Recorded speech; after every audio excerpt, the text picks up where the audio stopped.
ចោះមកត្រឹមតែបាទ7,000ជាងតែម្ដងបងប្អូនបាទថ្មីបងប្អូនអរគ្នាបាទអញ្ចឹងបងប្អូនប្រកាសជាត្រូវការរថយន្តយកទៅប្រើប្រាស់បាទទៅសុខកំណើតទៅដើរលេងបាទទីចិត្តទីឆ្ងាយបាទអញ្ចឹងបងប្អូនកុំភ្លេចនៅបាទប្រភេទឡានបូរ៉េបាទ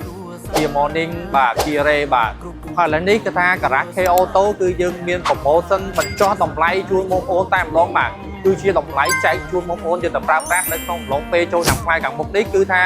យើងធ្លាប់តែលក់ក្នុងតម្លៃ8ជាងតែឥឡូវនេះគឺថាយើងបញ្ចុះមកត្រឹមតែបាទ7,000ជាងតែម្ដងបងប្អូនបាទនិយាយទៅតម្លៃនេះគឺថាអត់ដែលមានទេបងប្អូនបាទយើងធ្វើចិត្តចំណេញតិចប៉ុន្តែធ្វើម៉េចឲ្យដល់ឡានគុណភាពពួកបងប្អូនហើយជាមួយតម្លៃសមរម្យតម្លៃធូរថ្លៃខ្លាំងមែនទែនបងប្អូនបាទអញ្ចឹងព័ត៌មានបន្ថែមបងប្អូនអាចតាក់ទងមកកាន់ K Auto ហើយ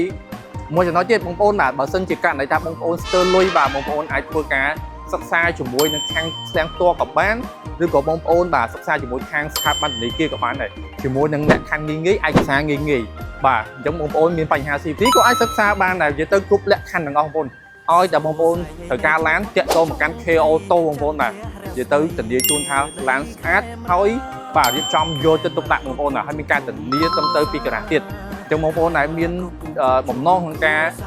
យកឡានយកទៅប្រើប្រាស់បាទក្នុងអំឡុងពេលចូលឆ្នាំខ្មែរខាងមុខនេះអាចធ្វើការតាក់ទងមកកាន់ K Auto បាទក្រុមការងារនឹងតាក់ទងទៅវិញផ្ដល់ព័ត៌មានលម្អិតជូនបងប្អូនបាទដឹងធានាថាដកឡានជូនបងប្អូនប្រើប្រាស់ហើយធានាថាឡានស្អាតជូនបងប្អូនតែម្ដងបាទយើងត្រូវការអីសូមតាក់ទងមកកាន់ឥឡូវនេះបាទយើងរយៈពេលតែមួយសប្តាហ៍តែប៉ុណ្ណោះបងប្អូនបាទលឿនបាទបងប្អូនអូជប់សិនបងប្អូនបាទគឺថាយើងអត់តន់អស់ទេបងប្អូនបាទគឺថាយើងថែមជាកាដូបាទមួយកត្រកភ្លាមជូនបងប្អូនបាទពេលដែលដកឡានបាទបាយបាយ